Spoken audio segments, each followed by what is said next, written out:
Many, many years ago, as a young kid, I was in local authority care. And one of the things we used to do is we used to ask the staff who was on duty the next day so that we knew in our little residential home who was working. And sometimes we'd even force the staff to go into the office and check the rota. And they'd come back and tell us.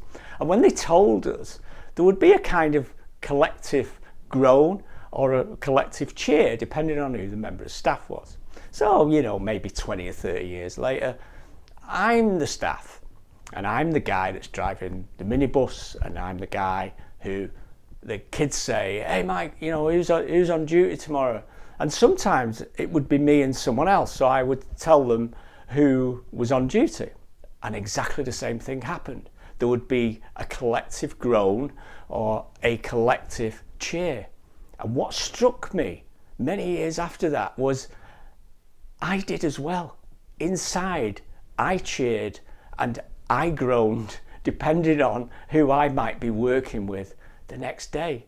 I think that was fascinating. And if you work in residential care or even in education or anything like that, you probably have the same story.